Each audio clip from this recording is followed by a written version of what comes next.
Hello বন্ধুরা, তোমরা সবাই কেমন আছো? আমি আজকে একটু বেশ ভালোই আছি। তো সকাল সকাল একটা কথাই বলি, আজ আমি খুব চিন্তায় পড়ে গিয়েছিলাম। কেন জানো তো? কী টিফিন বানাবো? এমনিতে নিরামিষ, তাহলে কি টিফিন বানাবো? ছেলে তো সব জিনিস খায় না আমার। তোলো কি করব, ময়দাও করতে পারছি না আর। তো কী করি একটা ভাবলাম, আমার নিজের রেসিপি, জানি না অনেকে করতে পারে, কিন্তু আমার মনে হচ্ছে যেন আমি নিজে নিজেই বানালাম এটা। কি দেখো, চলো। এই হলো, দেখো, রুল ময়দা নিয়েছি। আর এদিকে খেজুরের গুড়, ঠিক আছে, নিয়েছি। সামান্য একটু লবণ নিয়েছি, দিয়ে আর একটু দুধ, এই দুধ নিয়েছি একটু সামান্য, দিয়ে এটাকে আমি তৈরি করে রেখেছি, ঠিক আছে।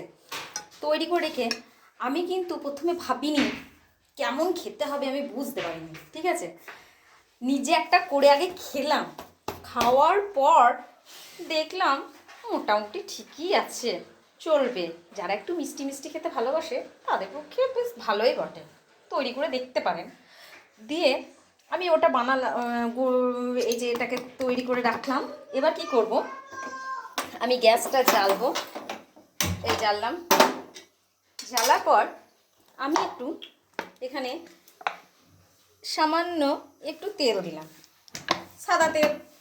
আপনারা চাইলে যা ইচ্ছে দিতে পারেন, আমি সাদা তেলটা দিচ্ছি, ঠিক আছে। দেওয়ার পর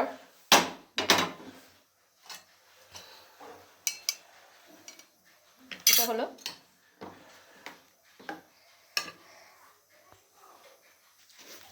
দেখো, আমি এটাকে এবার এটা দিলাম তেলের মধ্যে, বা ঠিক আছে, একটু হয়ে যাচ্ছে। আচ্ছা, মুখে চলে এসছে, বুঝতে পারিনি। যাই হোক, একা এভাবে হয় তো, দেখাচ্ছি, একটু কষ্ট করে দেখুন।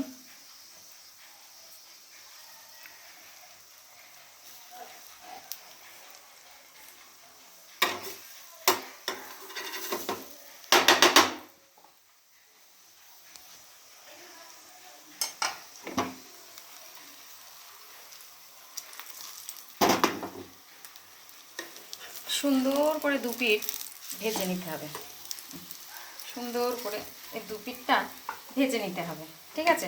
এবার আমি হয়ে যাওয়ার পর দেখাচ্ছি আপনাদেরকে। দেখো, দু পিঠ হয়ে গেছে কেমন সুন্দরভাবে, হয়েছে। এবার আমি এটাকে নামিয়ে দেব, দেখি এবার খেয়ে কেমন আমার ছেলে বলে। আমার তো ভালো লাগলো, তোমরা সকলে করে খাবে, কেমন লাগবে একটু কমেন্ট করে বলো। টাটা।